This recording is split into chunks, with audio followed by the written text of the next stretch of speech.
Good evening, people. Am I audible to all of you? Very good evening. Please tell me if you can see and hear me clearly.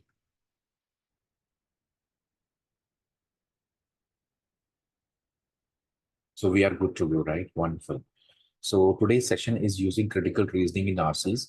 Now, let me tell you something very important, and that is that RC is always a mixed bag of questions.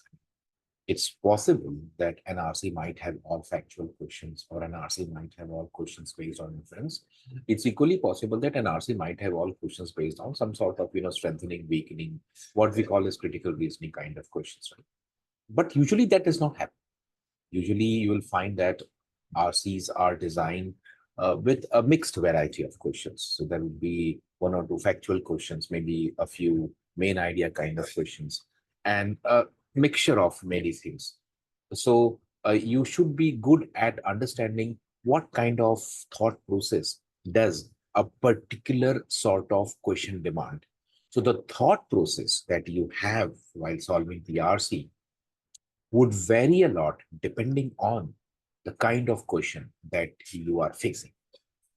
For instance, if I say that uh, what does the author say about a particular thing in the passage? So when I read this kind of question, I immediately realize that this is a factual question because the author must have said something about this particular thing in the passage. So my orientation changes immediately.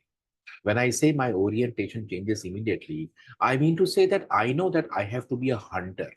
See, the question makes me hunt for the answer. So I use the word hunter, that I am a hunter while solving factual questions because I just have to find and I have to ensure that the fact is very much what the question asks for, a relevant fact. You can't pick a wrong fact and mark the answer. So in certain questions, I become a hunter. In certain questions, I become a bird. What is a bird? Basically, a broad perspective. A broad perspective means you have a bird's eye view, right? A broad perspective. So this becomes a kind of a main idea question. So if there is a question on main idea, I would not bother about the nitty gritty. Here, the details might become very important because I am interested in finding a certain fact. Here, the details are not important because when you become a bird, you try to look at things from a very broad perspective. That means a bird is looking at a thing from a broad perspective, and it is trying to answer questions on main idea or title of the passage or something like this, in which you don't worry much about the details, right?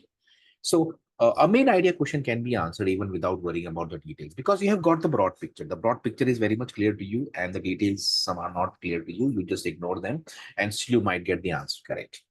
So you will have to change your orientation depending on whether the question is a factual question or a sort of a global question like main idea, tone of the author of the passage, or uh, let's say a title of the passage and something like this.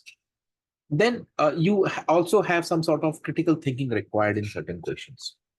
Now, all the questions will not have critical thinking, but yes, there are certain passages in CAT 2019 and also in CAT 2020 that have a good number of critical reasoning questions. So when I say critical reasoning, it means what? Questions based on reasoning. So when you are a hunter, you are looking for the facts, and therefore being a hunter is sometimes manageable, though it can be very frustrating when you don't find those facts or information in the passage. Reasoning, on the other hand, is basically based on understanding.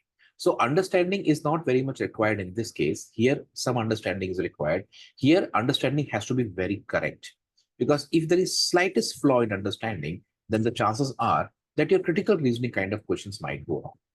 For instance, if the question says which of the following would support the author, weaken the author, or there are questions that flip things in the sense that they would change the entire situation for you, and then they would ask you that what would be your reaction to it. So I also call it as application based. I mean, application based questioning is also part of reasoning, in the sense that, for example, the question discusses some sort of scientific evidence, and then the passage discusses some sort of scientific evidence, which indicates that the dinosaurs died because of climate change. And then the question says that if this sort of new evidence comes in front of the scientist, then what will the impact be on the chief argument that they are making? So it's not that all of the things that you are answering will be there in the passage. Sometimes the questions themselves will feed you something. And it happens in CAT, the variety of questions that is possible in RC is just the same as it is possible in LR. Because in LR, the same concept can be there, but there is so much of variety of situation.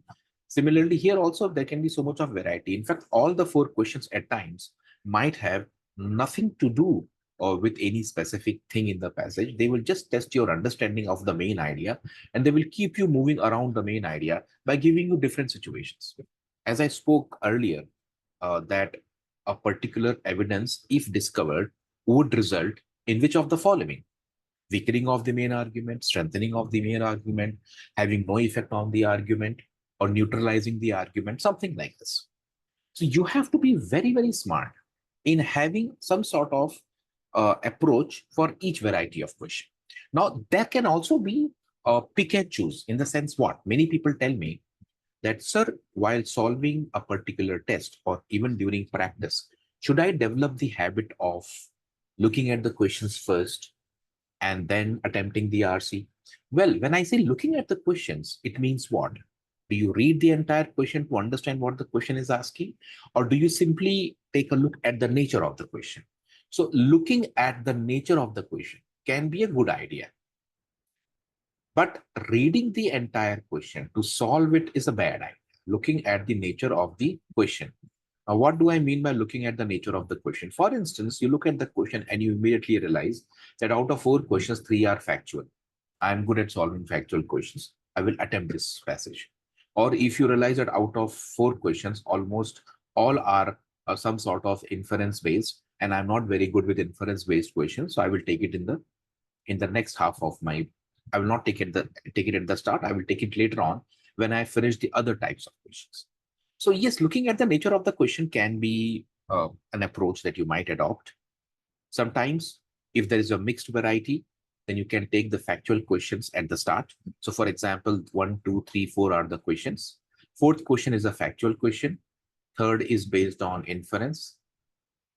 Second talks about some sort of main idea or the sequence of words that capture the main idea. And one is purely based on some sort of application of a situation. So when you look at all these questions, it is not necessary that you always have to start with the first question. You can start with the fourth question because you feel that the factual question asks you to go to a certain part of the passage and find the answer.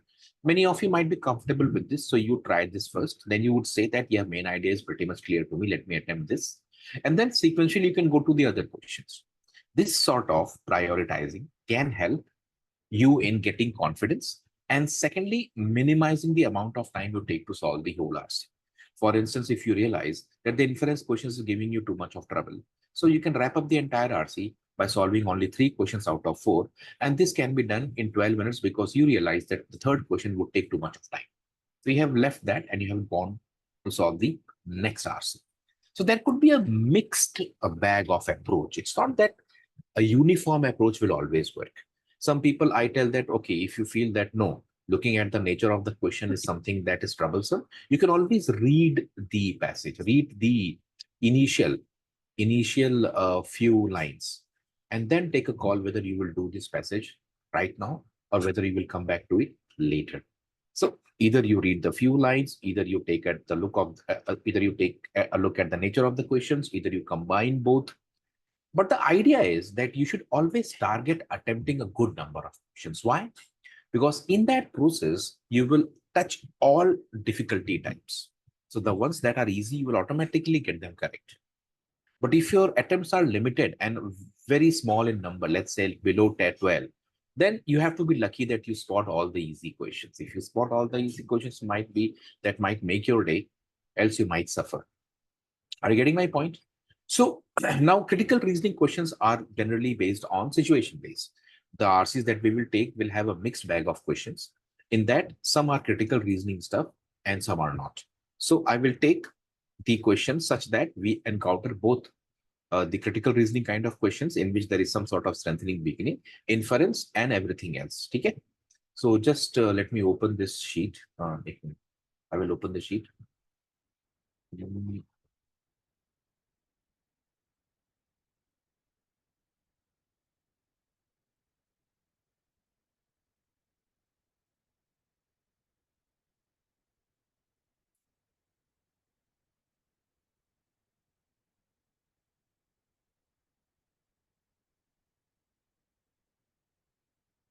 My feel I have put it somewhere.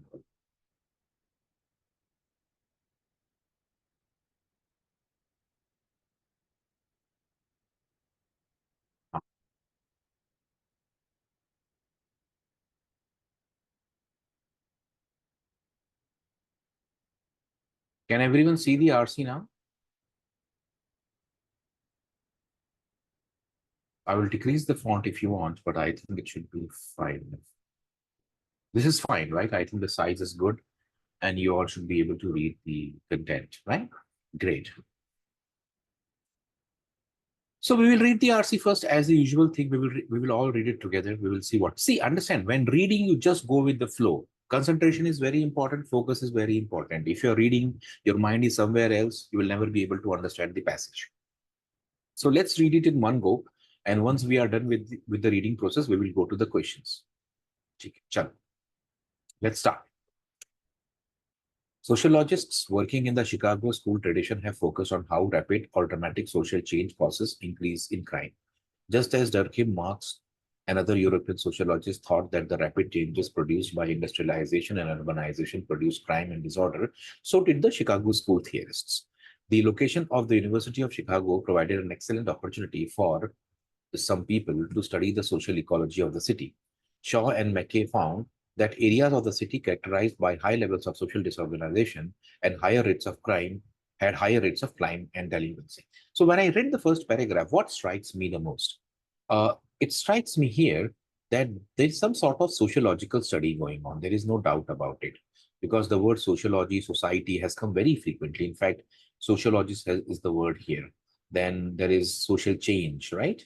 Then there is crime. There is sociologists have done so. Chicago school theorists, maybe some sort of uh, people who belong to a certain this. Then area of the city by high levels of social disorganization. So look at how many times the word social has come. Social, crime, sociologists, social disorganizations, and there is crime again. So if I have to do some sort of a keywording of the first paragraph, I would say that the first para talks about social uh, aspect and how this has an impact on crime, in the sense that social disorganization or social instability is directly proportional to crime, or crime and social aspect have some relationship, and this is what is being studied by certain people. Yes or no? Can I say that this is precisely what the first paragraph talks about? Social change, social aspect, whatever it may be. Most of you have got, yes, sir, this is pretty much what we also have understood. Now, let's go to the next paragraph. In 20s and 30s, Chicago, like many American cities, experienced considerable immigration, rapid population growth. Now, see how the new words come. Earlier, you had only social. Now, the word immigration, rapid population growth in disorganizing is a disorganizing influence, but growth resulting from immigration is particularly disruptive. Chicago's immigrants were both native-born whites and blacks from rural areas and small towns and foreign immigrants. The heavy industry of cities like Chicago, Detroit, and Pittsburgh drew those seeking opportunities and new lives. Farmers and villagers from America's hinterland, like their European cousins of whom Durkheim wrote, moved in large numbers into cities. Correct? This is, take a pause here. Now, see what is happening. In this, can I say that immigration within the country and outside the country has been talked about as a reason behind change in social structure? Whether it is resulting in crime or not is not yet hinted by the author. But until this point, he says that whenever there is influx of people, there is some sort of disruption, positive, negative, we don't know as yet, right? So here, what is the theme that you see has been highlighted? The word immigration. It is not necessarily from always outside. It can be from inside as well. Why? Because he has said that from the hinterland, people came like their European cousins. So the Europeans came from outside, maybe a few decades earlier. And from within the country also, you had migration happening in cities. So it's keep things very simple. It's like a story. You have to just capture the bigger the critical aspects and go with the flow. At the start of the 20th century, Americans were predominantly a rural population, but by the century's midpoint, most lived in urban areas. The social lives of these migrants, as well as those already living in the cities they moved to, were disrupted by the differences between urban and rural life. According to social disorganization theory, until the social ecology of the new place can adapt the rapid change in criminologic influence. But most rural migrants and even many of the foreign immigrants to the city looked like and eventually spoke the same language as the natives of the city into which they moved. These similarities allowed for more rapid social integration of these migrants than was the case of African Americans and most foreign. So when people had similarities in language, there was rapid integration. When there was no similarity, it took time. It had some sort of impact on the overall criminologic influence. Okay. So can I say that whatever was discussed in the first paragraph, and evidence of that has been discussed in the second half of the passage, second half of the second paragraph, with some example that people moving to Chicago, Detroit for opportunities, they came from rural areas, this and that. So what happens? In RCs, you'll find that generally things are repetitive. So the author is repeating the same thing, maybe with new set of examples, maybe with something more. And that's why he's building upon it. So whatever he told in the first paragraph, an evidence of that has been provided in the second paragraph. What is the evidence? That in places like Chicago, Detroit, and Pittsburgh, where there was job opportunities, people moved from rural to urban areas. As they moved, there was a change, and this had influence on the criminogenic influence. If you came from within the same country, you shared the same language, you integrated quite well. Else, there was some sort of time taken to integrate, right? In these same decades, America experienced what has been called the Great Migration, the massive movement of African Americans out of the rural South and into the North. The scale of this migration is one of the most dramatic in human history. Fine. Uh, these migrants, unlike their white counterparts, were not integrated into the cities they now call home. So the Afro Americans were not integrated. In fact, most American cities at the end of the 20th century were characterized by high levels of racial residential segregation. So yes, the blacks are coming, the whites will not like them. So the blacks would live in one part of the city, the whites in the other part, something like this. Failure to integrate these migrants coupled with other forces of social disorganization such as crowding, poverty, and illness caused crime rates to climb, particularly in the segregated wards and neighborhoods where the migrants were forced to live. Foreign immigrants during this period did not look as drastically different from the rest of the population as blacks did. But the migrants from Eastern and Southern Europe who came to American cities did not speak English and were frequently Catholic, while the native born were Protestant. The combination of rapid population growth with the diversity of these moving into cities created what the Chicago school socials call social disorder. So the example of social disorganization has been given. The blacks came, they were segregated. The Europeans came, they also had issues with respect to religion and other things, did not speak English. So this is an example of social disorganization. Can I say that the theme of the passage is pretty much the same? That social disorganization can result in crime. For example, it happened in the 19th century America in certain places, and people had difficulty assimilating, and it resulted in higher levels of crime. Very simple. Can I say that lots of things I have not understood, but still I'm able to get the broader picture? And if there was a question like the main idea, I think I would be able to answer that very quickly because the passage is not very complicated. How many of you would agree on this? That yes, sir, your assessment is very correct. This is a cat passage, by the way, 2 years ago. Agree or disagree, people, all those who were reading along with me? Yes, please tell me. Agree, right? Yes. So most of you would agree, yes, sir, I think this is pretty much doable. So if this question had come in CAT exam and I had read the RC, I would have immediately said, yes, this is something I can do. And if I look at the nature of the questions, you will see the fundamental conclusion by the author is the fundamental conclusion by the author is not much different from the main idea of the passage or the main point of the author. So a fundamental conclusion, the way the phrasing has been done, might look different or maybe novel to you. But to me, it is just the main idea of the passage. I can take a look at the other questions as well. Which of the following sets of words encapsulates the issues discussed in the passage? So can I say that those sets of words have to be important words? And I have just read the passage, so I might be in a better position to answer this question. How many of you can try this question and tell me what is the right answer? We have just read the passage. We read it very beautifully, right? Please share your answers with me quickly. Please try. Yeah, everyone. So when you are trying to solve the question, people, please take some time. Take 40-50 seconds and then give your answer, because there are lots of people who are trying, and when they see the answer, that might disturb them. Or that might make them change their answer. Everyone is giving the answer. So can I say that when I look at the options, I immediately realize that the keyword in the passage is not the people. I mean, Shaw or Marx. They are not the keyword because they are just a small role in the entire story. The bigger story is crime and social disruption. So if you ask me that what are the words that you would look for, social disorganization. This is the word I will choose immediately because this is the key word in the passage. And the word crime. In fact, crime and social disorganization have some sort of relationship, and that is what the author discusses, right? And in fact, option one and option two don't even mention the word crime. Look at the shamelessness. They have not even mentioned the word crime, whereas according to me, the crime is the most important word here. Don't you realize this, people?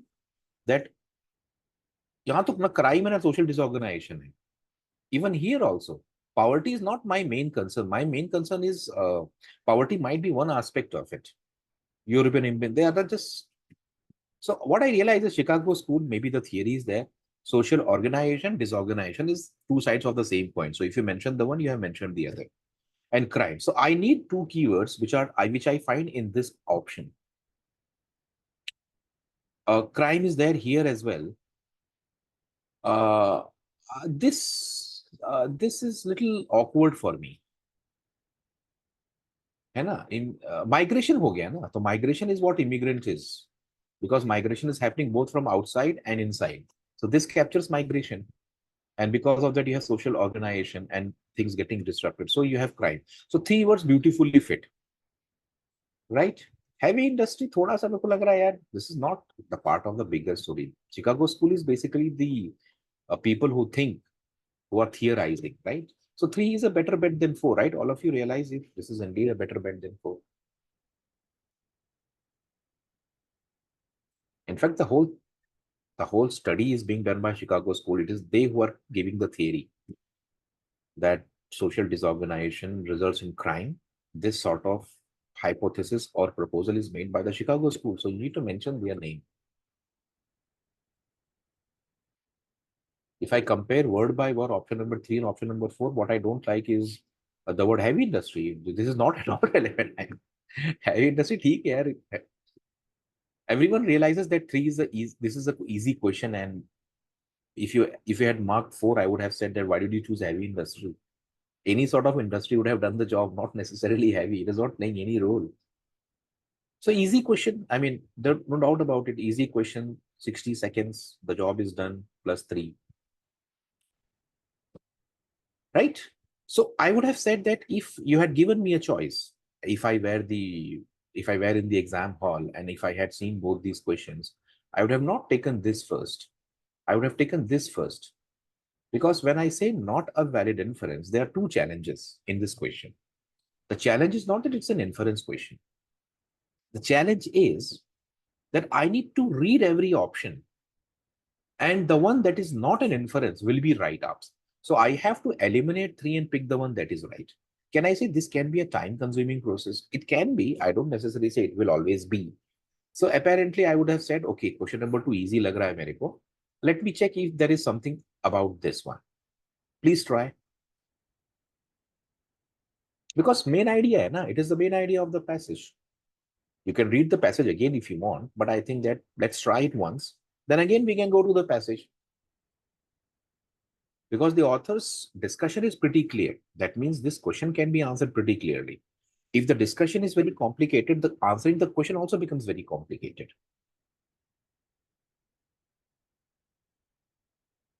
My concern is not racial disparities. Social disorganization is the broader idea, and within social disorganization, you might have racial disparities. So I would look for the option which has social disorganization. See, immediately I find a better word. You will spot this only if you have read the passage with good concentration. See, if you don't watch and listen with concentration, you will never be able to discriminate between the choices. This is a major problem that we have with people these days. The issue with them is that the problem is in the concentration. They think that the options are very confusing. So the issue is that their concentration is very poor. They lose focus. And when they do the analysis of the paper, they say, sir, I am confused between two choices. I really wonder how many of the questions are there in which two choices are definitely a problem. So one thing that you have to always understand is identifying that why you are making mistakes. For instance, I can easily identify that today my concentration is not working well. There is something that is bothering me. You can solve any first. So once you have, I think most of you have given four, and this is the right answer. I don't see racial disparity. Prevention of crime is not the concern of the passage. And where have these people come? In fact, this was even easier than the second question, I believe.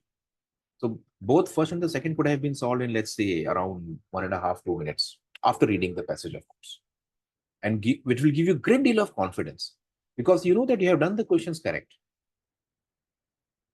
Everyone agrees that yes, this were I'm CAT 2022. It is not from history. I'm getting this long time back. Very easy. See, you just need one such passage, 12 marks, two summary, 18, and then you should get one or two fill in the blank, maybe one more RC half correct. Ho gaya kaam.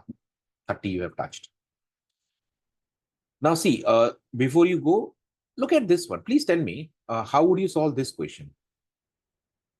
Now, this is a critical reasoning kind of question. It simply tells you the author notes something, correct? He has noted something. Which of the following statements, if true, does not contradict? That means what? Which option am I looking for? See, firstly, whenever you solve CR kind of question, correctly interpret the question. Don't rush. See, the first question did not need any interpretation. It simply tells you the fundamental conclusion by the author. That means I have to go and find the main idea of the passage. I did not take much time to read the question. But when I come to this question, because it is slightly differently worded, correctly interpret. ये बहुत जरूरी है. Correctly interpret means what? The author notes that at the start of the 20th century, Americans were predominantly a rural population.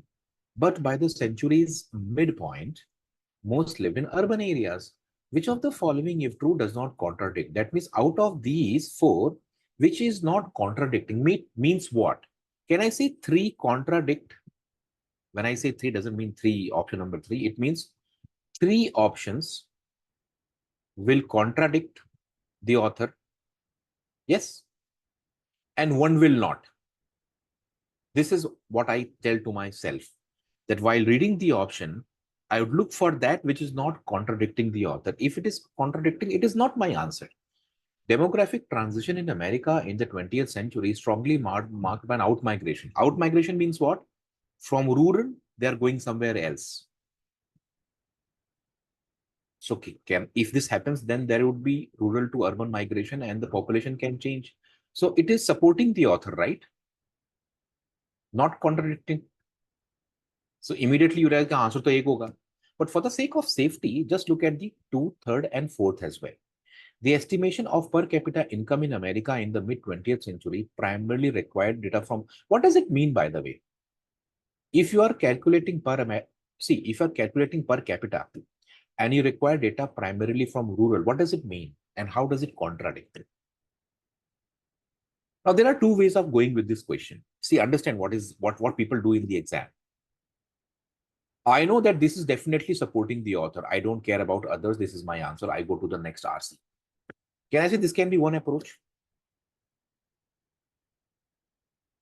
Option number one is supporting the author. The question tells me it does not contradict. One answer is definitely correct. I don't care about the others. In the exam, this is how you should do, right? There cannot be two answers. So if this is supporting the author, then there is no other option supporting the author. Why? Because how can you have two answers? So smart people would quickly mark one. They are confident. They go to the next RC. But the ones who are very careful, they would know that one is doing the job, but they would immediately go to 2, 3, and 4 and start breaking their head. If you need data from rural area, primarily, it means there is rural population predominantly. So this gets weakened. Economics have found that throughout the 20th century, the size of the labor force has always been largest. So इसका मतलब population rural area में ज़्यादा है. More Americans live in. ठीक है, all they are in favor of rural. We need to be favor in urban. Easy question. 60-second वाला काम है ना. All of you agree? that this is a 60-second kind of a job? Yes, right. Very nice. Now we have done 3 questions, 60-second wala, and we are very happy. What we need to do is it worth attempting the third question? Because third question is different. It simply asks you not a valid inference. It's quite possible that you have solved 3 questions in 8 minutes, and now you might come to the fourth question. This is the fourth question for me, and I might take 5 minutes. I might get it wrong. So all the good work I had done here by getting 3 correct in 8 minutes has been undone by giving 5 minutes and getting it wrong. So one call that you all can always take is that should I attempt a question when I know that it is going to give pain to me? If you have been very good with your speed and you know that you can make up for it, you can definitely attempt it. Or else, if you feel that no, yeah, this is unnecessarily going to break my head, I will just read the question and look at the options. If I find them very confusing, very painful, I will go to the next RC. This can be one of the strategies that might be tried, where anything that seems to be time consuming is just ignored in the exam. Okay, not a valid inference. That means all the valid inferences will go out. The differences between urban and rural lifestyles were crucial factors in the disruptions. Maybe, I don't know. According to social disorganization theory, the social integration of African American was slower because they were less organized. Again, not very clear. According to social disorganization theory, fast-paced social change provides. Can I say this is definitely inference? Can be inferred. If I go with the options, I immediately realize that there is option number 3, which is matching with what I had read earlier. So this goes out because the question is not a valid inference. Everyone agrees that 3 goes out. And this also is very much inferable. Yes or no? Please tell me. Everyone. So now, in one reading, I realize that 2 options have gone out. Because they are pretty much. Now, if you remember, I had told you that these are broad inferences. What is a broad inference? The entire main idea of the passage can be used here to eliminate this choice. Yes or no? Agree or disagree? The main idea of the passage can be used to eliminate this choice or select, whichever way. That means one thing is very clear. Even if question number 1 was not there, still I am using the main idea to eliminate certain choices.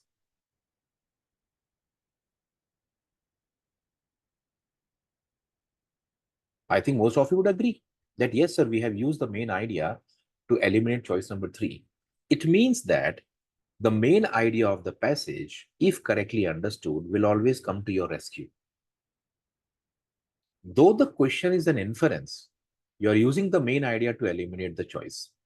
In fact, this also is a main idea that has been used to eliminate because they both can be inferred. There is glaring evidence. In fact, these two are the broader points of discussion. So I call them broad inferences. Now I have 2 choices. The differences between urban and rural lifestyles were crucial factors in reception.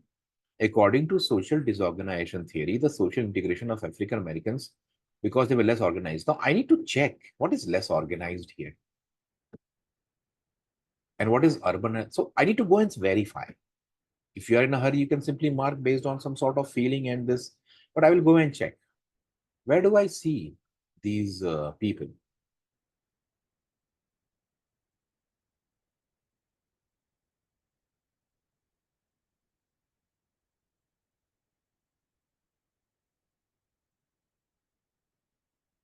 Less organized or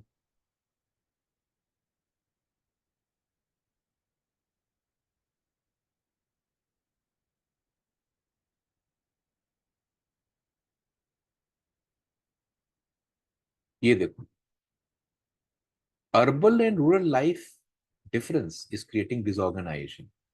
So this is the reason of disorganization. But if you are inherently less organized, as if you are from a management school, can I say that this wording is not appropriate? Life and lifestyle can still be चलो ठीक है, life है तो lifestyle भी तो है.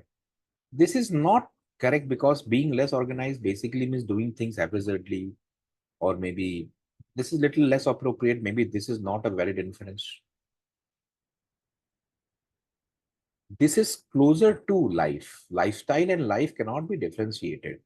If you go to an urban area, there is different life and people have different lifestyle. But here is something which I feel that when you're I'm less organized means what? I don't plan my work. I don't plan my activities. I don't plan my things, or maybe my home is in disorder. This is more personal, whereas this is more social, if I'm not wrong. Can I say one is inferable? This is not an inference, and therefore two is the right answer. Yes or no? The only slightly, I would say, slightly close question, all where others doable.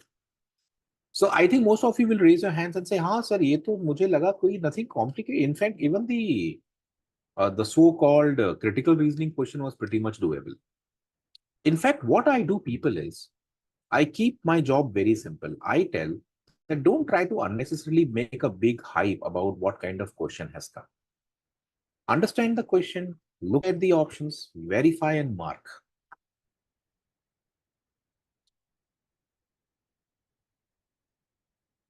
Organize का मतलब क्या होता है? Someone who is very well ordered in his own personal habits. है ना? Personal habits, or maybe that is more organized. आपने कहा है ना sir, course is not well organized. That means we have put random sessions in order. We have not segregated the RCs from the VA. So you said that, no, sir, please organize it better. In the sense you wanted to tell me, sir, please segregate the VA and segregate the RC stuff so that you have better, you can easily go where you want. If you go to a shop and everything is haphazardly lying, you would say, please make it better. Okay. That is not given in the passage. What we are doing is we are trying to say, हाँ organize नहीं थे. ठीक है. The social disorganization theory does not say that they were less organized. This is something that we are writing from our. This is visible in the passage. This is not visible, and I don't see if this is the right word actually.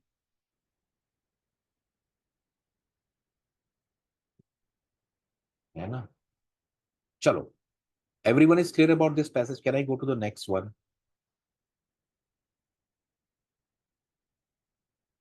Agree, everyone? Yes. Please give me a green signal. I can go to the next one. Right? Great. So learn. See, believe in one thing. Take every question as an independent question.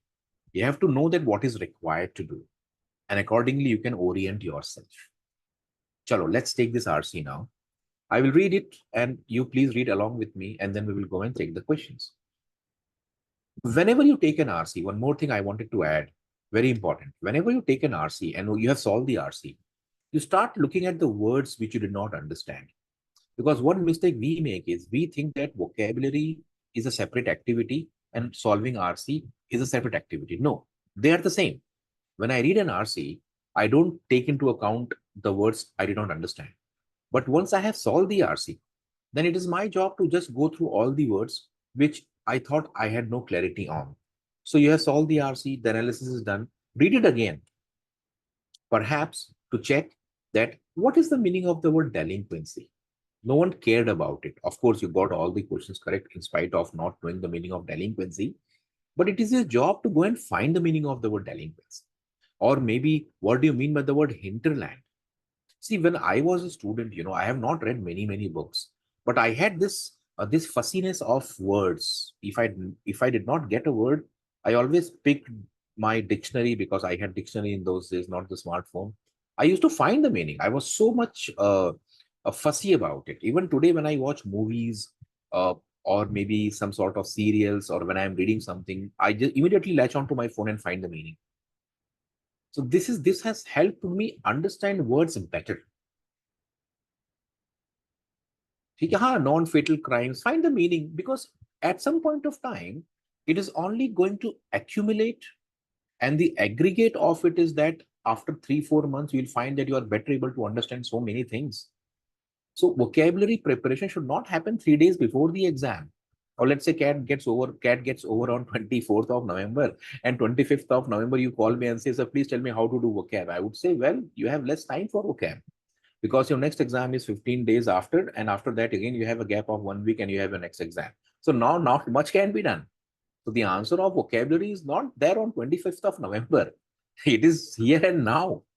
So it is good that if you develop the habit of finding the meaning of the words, because that way you are not only getting a better understanding of the RC, but also you are able to add more and more to your vocabulary kitty.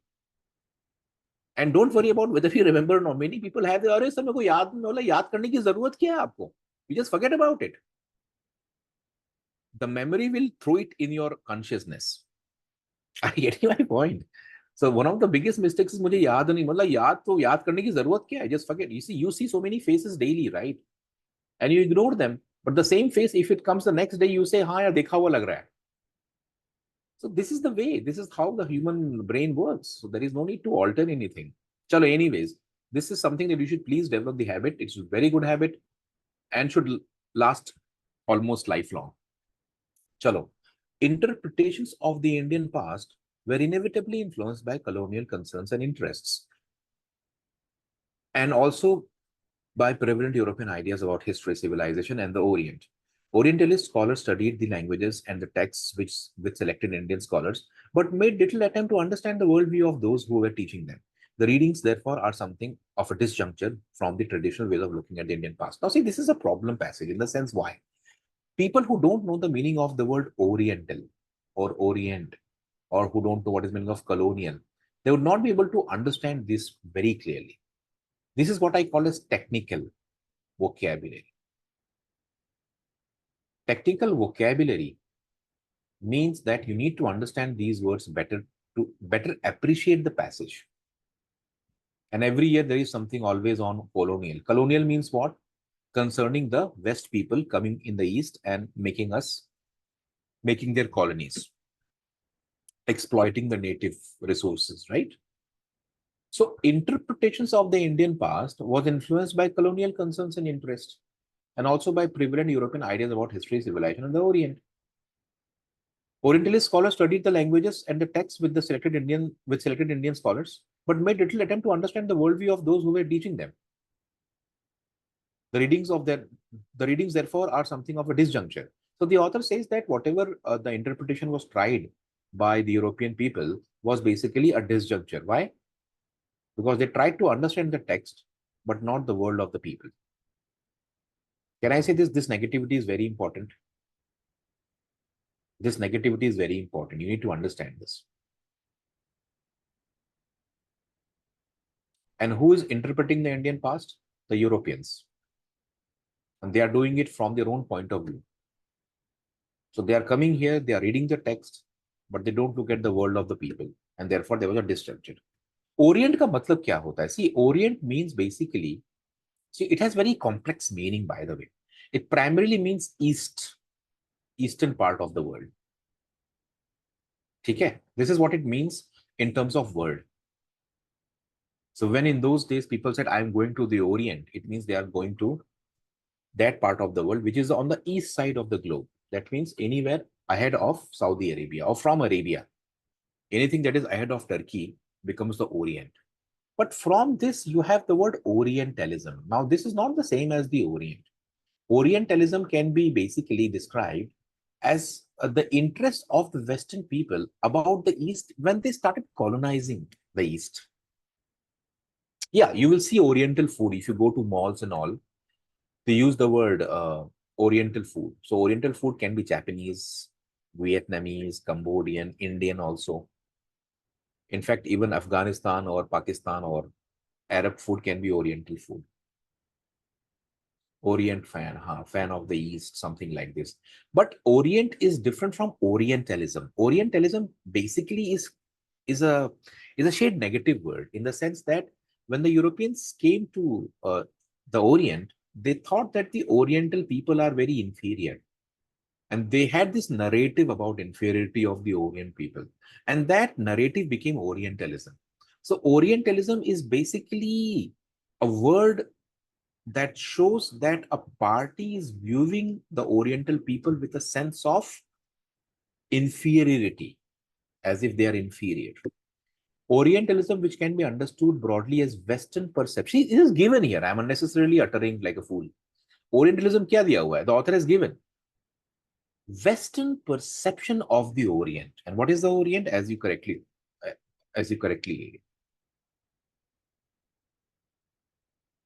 the Pandits were teaching. See, the Pandits were teaching, helping. See, when the Britishers came to India, they did not know Sanskrit. Yes or no? Did they learn Sanskrit and then come to India? No. When they came to India, they found that lots of ancient scriptures are in Sanskrit. So they wanted the help of the local people to understand Sanskrit. So they are taking help of the local people to study Sanskrit and Persian, but they are only understanding the text. They're not understanding the worldview of the teachers. Did you understand now? So Orientalism fueled the fantasy and the freedom sought by the European Romanticism, particularly in its opposition. So see, this is much tougher than the earlier passage. Because all of a sudden you say, sir, ये romanticism कहाँ से आ गया? And what is European romanticism? What is neoclassicism? See, all these words will really put you in trouble. So right now, don't worry about them. Let's think that we don't know the meaning of these words. I'm right. I'm solving this passage. I don't care about it because I'm in the exam. So I will read it the way it is. है ना? बाद में देखेंगे. The cultures of Asia were seen as bringing a new romantic paradigm. See, when you say you are a romantic, that means you are interested in something very fanciful, very otherworldly. So suppose if you say that I want to spend my first marriage anniversary by watching a movie. So you would say, oh my goodness, how unromantic you are. But let's spend our first marriage anniversary. Let's go to some place. Let's go to Madagascar. Let's go to, uh, Mauritius. So, this is very romantic, right? So anything that is having the charm of being exotic can be called as a romantic thing. The cultures of Asia were seen as bringing a new romantic paradigm. Of course, Asia was very much different from the West, and that's why all those who were who were romantically inclined, they thought of coming to Asia. Another Renaissance was anticipated through an acquaintance with the Orient, and this it was thought would be different from the earlier Greek Renaissance. So when two cultures meet, there is always something new, and people thought that because the West is coming to the East, there is some sort of a new Renaissance possible. It was believed that this Oriental Renaissance would liberate European thought and literature from the increasing focus of on discipline of rationality, right? That had followed from the earlier Enlightenment. So these people had become very rational, scientific. They thought that coming to the East will make them little less scientific, less rational, and maybe bringing some positive changes because industrialization and all these things were affecting the West. However, this enthusiasm gradually changed to conform with the emphasis later in the 19th century on the innate superiority of the European civilization. So this enthusiasm changed. They thought that Europeans were superior. Oriental civilizations were now seen as having once been great, but certainly in decline. The various phases of Orientalism tended to mold European understanding of the Indian past into a particular pattern. There was an attempt to formulate Indian culture as uniform, such formulations being derived from texts that were given priority. The so-called discovery of India was largely through selected literature in Sanskrit. This interpretation tended to emphasize non-historical aspects of Indian culture. For example, the idea of an unchanging continuity of society and religion for over 3,000 years. It was believed that the Indian pattern of life was so concerned with metaphysics and the subtleties of religious belief that little attention was given to more tangible aspects. That means Indian society is in decline. They are stuck in 3,000 years of same, rut. German Romanticism endorsed this image of India and became the mystic land for many Europeans who were even the most ordinary actions were imbued with complex symbolism. This was the genesis of the idea of the spiritual East, and also, incidentally, the refuge of European intellectuals seeking to distance themselves from the changing patterns of their own society. So many Europeans who came to India, they wanted to run away from the intellectualism of the West and wanted to come here in the mystique of the East. A dichotomy in values was maintained. Indian values being described as spiritual and European values as materialistic, with little attempt to just juxtapose these values with the reality of Indian society. This theme has been even more firmly endorsed by a section of Indian opinion during the last 100 years. So even Indian people have said, yes, this was basically something. It was a consolation to the Indian intelligentsia for its perceived inability to counter the technical superiority of the West, a superiority viewed as having enabled Europe to colonize Asia and other parts of the world. At the height of anti-colonial nationalism, it acted as a salve for having been made a colony. So many European or many Indian historians also thought that, yes, this is the reason why we have become slaves to them. And they accepted this explanation, which was promoted by the West. Anyways, in terms of difficulty, this is much more difficult and complicated in terms of both vocabulary and content than the earlier passage. All of you would agree with this, right? So what to do?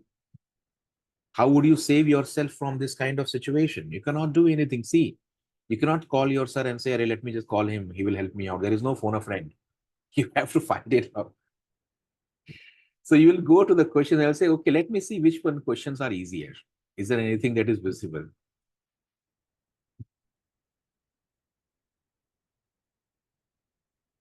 Very difficult. Yeah, this passage is difficult. Actually, it is difficult. But let's see.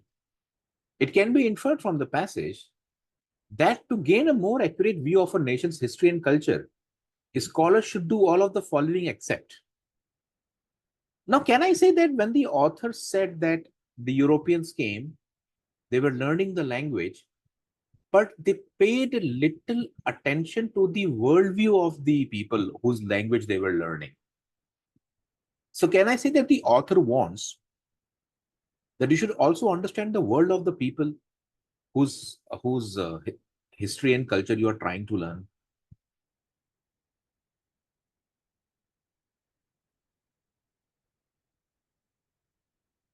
It can be inferred from the passage that to gain a more accurate view, they should do all of the following except.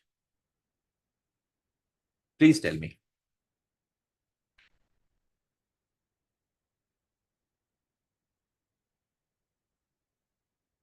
Examine their own belief and biases, right? Of course, if you have a bias, you will not be able to understand the worldview.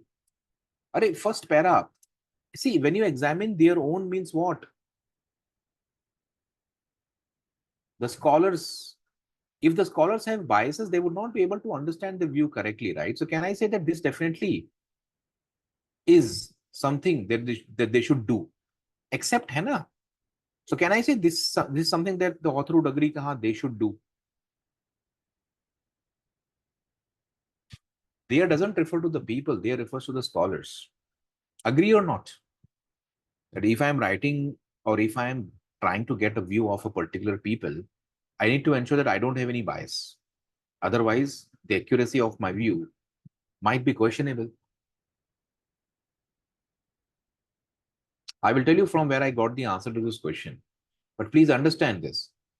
The author said, and see, first of all, you have to understand that in common sense, let's go by common sense. Do you think that an accurate view is possible if you have biases? Just tell me, common sense. Passage ka to chodo yaar. If you have a bias, would you have an accurate view about something? So sometimes you have to simply say, let me go by common sense. This is something that should be done. Why do you examine? If you examine your own bias, you would eliminate it. And then you will get a better view. So examining is not simply meaning kal examine karke chhod do.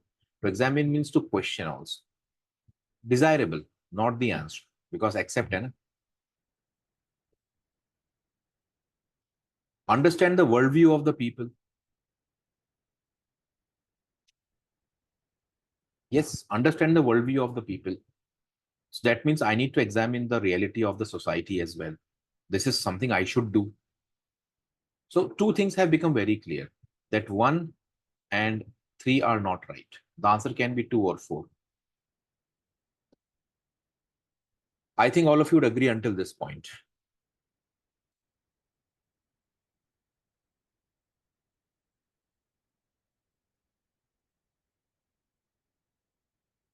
Secondly, develop an oppositional framework to grasp cultural differences or read widely. Now, there should be some evidence, right? Is the author against this anywhere? that no, we should not read the literature. He has he has said that you are reading the literature, but you're not giving much attention to the worldview of people. So it means that reading is not the complaint that the author has. His complaint is that you are reading the books, but you're not paying any attention to the worldview of those people. So the country's literature is not a problem. In fact, reading widely is important, because if you read a few selected things, you might have very inappropriate view. That means I come to India and I want to know the Indian culture, so I only read a few specific books based on tantra and some superstition. I don't read the Upanishad, I don't read the other things, and I get a worldview that the country is gone to the dogs. Yes or no?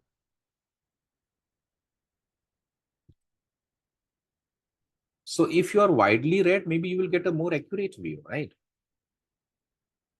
There were people, who came only to read the Kama Sutra and see the Khajuraho sculptures. The only job is to come and do that. So they get a feeling that, everyone writes with a certain angle, and they are writing volumes of books on. Just imagine, as if in India there is nothing but the Khajuraho and the Kama Sutra. They are trying to translate into a hell lot of languages and this and that. So that is what happens when you cherry pick certain things, you will get a inaccurate view. So I believe that yes, reading widely will make it better. So two automatically becomes the right answer, but is there any evidence for it? That is very important, because we just can't mark the answer. It can be inferred from the passage, right? So there must be some sort of evidence for this oppositional framework. Where is the oppositional framework? Kahan par hai bhai? Anywhere do you see that?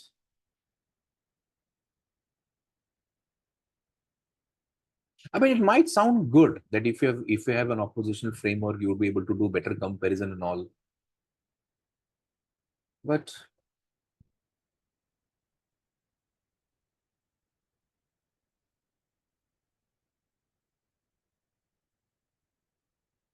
selected Indian scholars.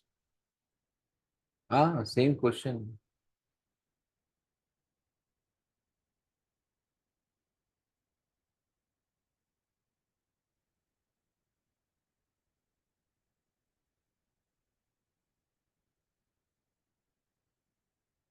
Look at this.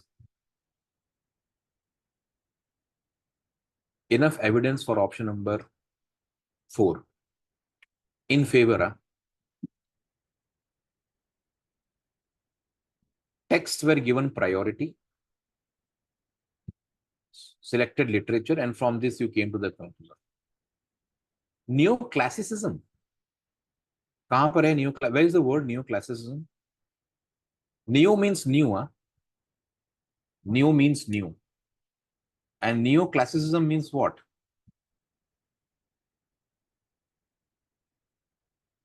Something that is not very ancient. Not very ancient. So I like classic movies. If you say I like classic movies, that means you might be interested in movies of the 1950s, 60s. But I know I like neoclassic. That means maybe of the 90s. So as we are passing into a different time frame. हाँ मतलब second one, yes, maybe that is a reason, but see, I cannot always mark like this. So I need to show evidence. So I have shown the evidence for fourth one. For second, there is no evidence. So which one is false? Out of these four, out of these four, which one is false? Please tell me.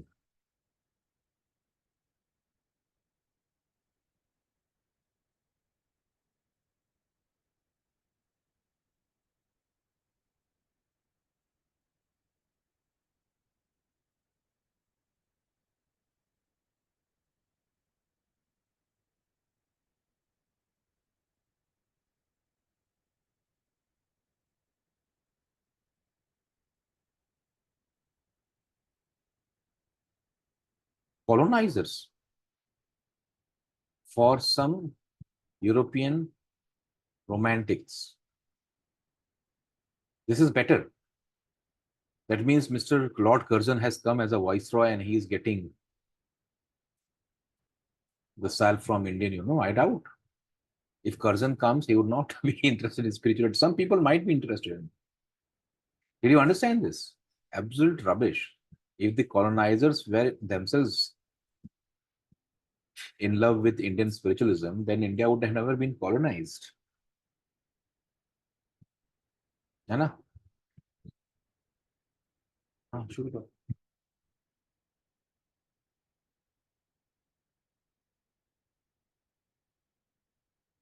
Salvage. ठीक है? Salve means salvage. Salvage, salvation.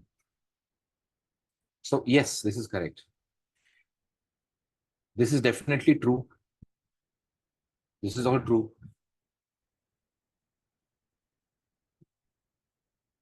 Last paragraph it is given. Some Indian historians themselves were influenced by Oriental scholarship. Yes, they were. That's why they thought that, yes, we are lacking in certain things which the Britishers have. They were themselves influenced by this thought idea. The last paragraph has the evidence. Easy question, option number 1.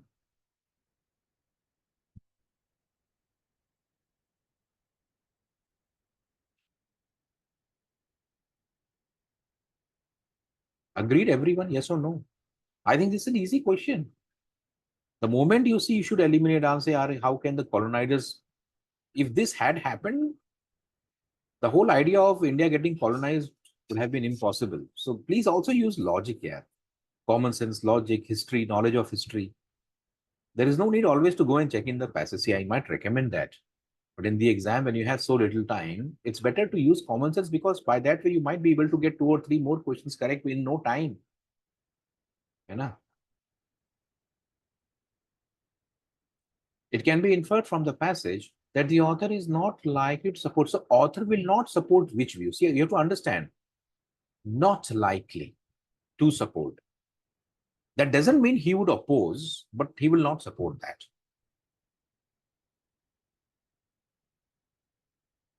Do you think he will support this? Do you think he would make this kind of nonsense statement? Just imagine. The author has said that it matched. I mean, did we ever reach this? Even a, even a schoolboy who had learned history till 12th, 10th would not agree to this statement. So there is no need to go and check the other 3. You should say, my job is done. See, this is what I wanted to tell you people. That don't ever think, Bilkul, why do you think that? See, the passage was very tough, but do you think that this question can be, could have been gotten right by easy passage or difficult passage? Nothing to do with the passage, I would say. In fact, even the earlier one had nothing to do with the passage. Yeah, nothing to do. Absurd. Yeah, absurd. 30-second question. So even if you had a tough time answering the passage questions or reading the passage, answering some of the questions could have been very easy. See, what we get to know is that reading the question, evaluating its difficulty, and sticking to your common sense is very important. Lots of people will go and try to find the answer in the passage without even realizing that will the author ever agree to this kind, will anyone ever agree to this kind of statement? Unless something is discussed explicitly. This is a very tough question. Can you try this? Please try. I don't know. Please try. Because you can't find the answer in the passage. You can try. What did the Orientalist scholars do? They studied, selected text, right? Without understanding the worldview. Correct? That means the Oriental scholars' method is similar to which? Focusing only on selected things to understand the people. है ना? You are simply looking at Hollywood action movies that has sex and violence, and then you say that contemporary America has gone to the dogs, which is also very much common in India. They think that Hollywood movies indicate what the culture is. But this is a mistake, right? You are focusing on lifestyles. So this is desirable. Indian life culture, desirable. Life, desirable. Easy. है ना? See, anything that helps you understand the lifestyle. See, I will tell you what happens now. At a palace, lifestyle, who lived there. So there is pretty much a similarity.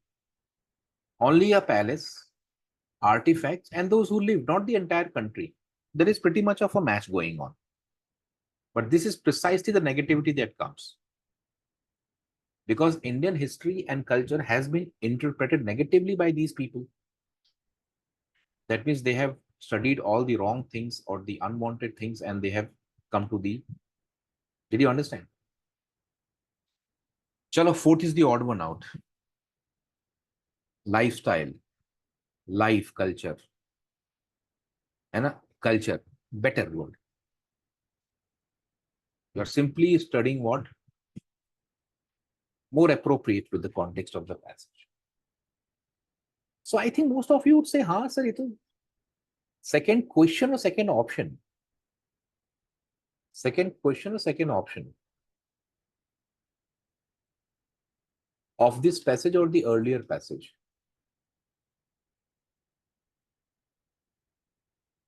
In the context of the passage, all of the following statements are true. India's spiritualism served as a salve not for European colonizers.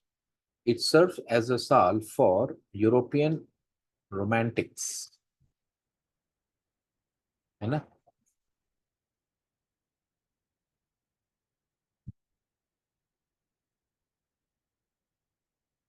है ना?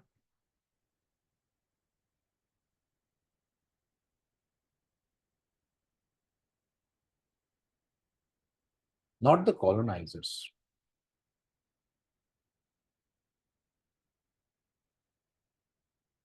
है ना? Intellectuals के लिए था ये. Only some Europeans, but not for the colonizers. It's wrong. Think everyone is clear about it?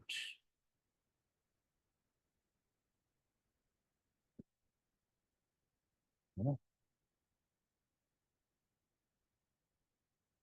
So two easy passages. I thought, uh, see, things might look scary from the outside, but you should always have the guts, the confidence, and the balance. The balance is very important. One of the reasons why we got the question correct was because we were reading with the balance. And even if that balance had not been there, you could still have got two questions correct in the last RC. Chalo, eighth one is not possible because something has gone amiss. And even fifth one is not possible. But still, I feel that sixth and seventh you could have got correct. Very much based. So never leave your common sense. Because lots of things uh, you will get correct just because you held your common sense. Chalo people, hai na? We will take the next session on Friday. ठीक है? Chalo. Good night.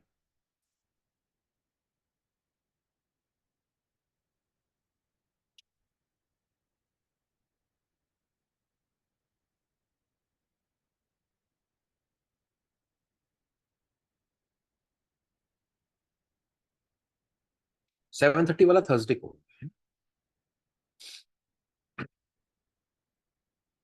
एक ले लिया है मैंने वैसे. Sociology RC1 I have taken for the old batches. You can watch the recording in the sociology RC1.